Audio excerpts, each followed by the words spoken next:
सो रहे हो या नाराज हो? मेरा बेटा है ये तो। डामर हमारा मैनेजर कैट आज शेल्टर में बहुत सख्त नाराज था। मुझे कहने लगा, अहमद भाई बात ना करें। टांग कहाँ है तुम्हारी? इससे कौन खारिश करेगा? इस टांग से खारिश होगी?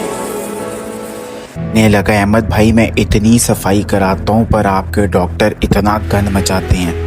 आज देखें सिर्फ 3 केसेस किए और कितना गंद मचा दिया। हमारे लाडले डामर ने शिकायत लगाई थी तो डॉक्टर्स की तो शामत आनी थी। उनका गंदा है 3 वॉकिंस का। वो अभी उठवाइए, डस्टबिन थी इधर, अभी उठवाइए। मैंने कहा डॉक्टर साहब देख लें, डामर की तरफ से अब कोई भी शिकायत नहीं आनी चाहिए। वो इस शेल्टर का मैनेजर है, ना वो सिर्फ मैनेजर है बल्कि हम सबका बहुत ही लाडला बच्चा है। पॉज आर्मी से ये ना हो कि डांट पड़ जाए। उसके बाद हमारा डॉगी जो हमारा सिक्योरिटी गार्ड है मेरे पास आ गया और कह रहा है जल्दी चले, देखिए किसी ने दरवाजे पे एक पैरालाइज्ड बच्चा छोड़ दिया। मैंने देखा तो वहाँ पे एक पर्शियन कैट जो कि आहिस्ता आहिस्ता पैरालाइज हो रही थी चुप करके लेटी हुई थी। मेरा नाम अहमद बिलाल है और मैं पिछले 3-4 साल से कराची में ऐसी बच्चों की खिदमत कर रहा हूँ। अगर हो सके तो चैनल को लाइक कर दें, सब्सक्राइब कर दें और एक छोटा सा कमेंट भी छोड़ दें। अब सबसे पहली मुसीबत ये थी कि बच्चा कहाँ से आया है। डॉक्टर्स बता रहे थे कि कोई इसको दरवाजे पे इसी तरीके से रख कर चला गया है। बच्चा अभी चलता है लेकिन चलते चलते बार बार गिर रहा है, जिसका मतलब है कि इसकी पिछली दोनों टांगे वीक हो रही हैं। एक और चीज़ इसके बारे में गौर करें, ये बच्चा अपनी गर्दन सीधी नहीं कर सकता, इसकी गर्दन हमेशा एक तरफ मुड़ी रहती है। मैंने डॉक्टर साहब से बोला कि डॉक्टर साहब इस बच्चे का ट्रीटमेंट शुरू करते हैं और देखते हैं कि हम इसके लिए क्या करते हैं। हम बच्चों को जब बिठाने की कोशिश करते थे तो बार बार गिर जाता था और वो अपना मुंह सीधा नहीं कर पा रहा था। उसके जिस्म में जगह जगह नॉट्स बनी हुई थी। वो बिल्कुल छोटे बच्चों की तरह रो रहा था।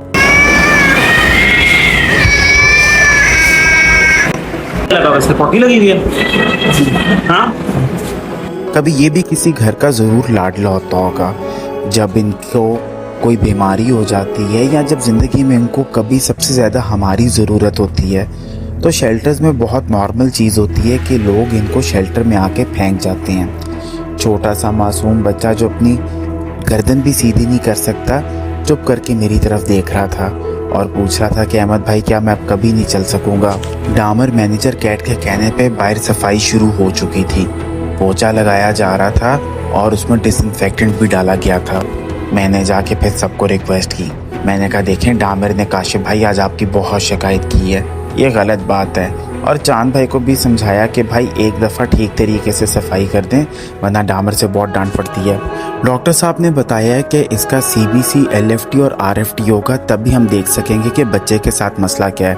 ये टेस्ट तकरीबन 10,000 रुपये के होते हैं कुछ, लेकिन ज़्यादातर डॉक्टर्स हमें डिस्काउंट दे देते हैं तो हमें 6 से 8,000 रुपये का टेस्ट पड़ जाता है। अगर आप में से इस बच्चे की बिल्स में कोई हेल्प करना चाहे तो ज़रूर बताइएगा।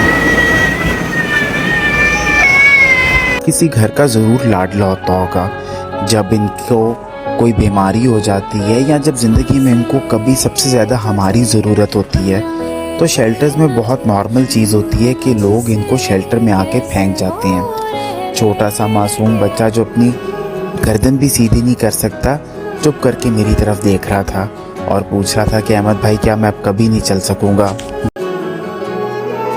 डॉक्टर साहब ने बच्चों के कान से माइट्स निकाले। बाहर शेल्टर में सफाई पूरी हो चुकी थी। चांद भाई और काशिफ भाई ने तकरीबन हर जगह साफ़ कर दी थी। इस वक्त डिग्निटी शीट्स बिछाई जा रही हैं। ये उन बच्चों के नीचे बिछाई जाती हैं जो कि नीचे से ज़ख्मी होते हैं या पैरालाइज्ड होते हैं और अपने पिछी पॉटी पे कंट्रोल नहीं करते। मैं पिछले 3-4 साल से इसी तरीके से इन बच्चों की मदद कर रहा हूँ और ये हमेशा आपका प्यार है जो कि मेरे साथ रहा है। हो सके तो इसी तरीके से इस प्यार को बरकरार रखिएगा।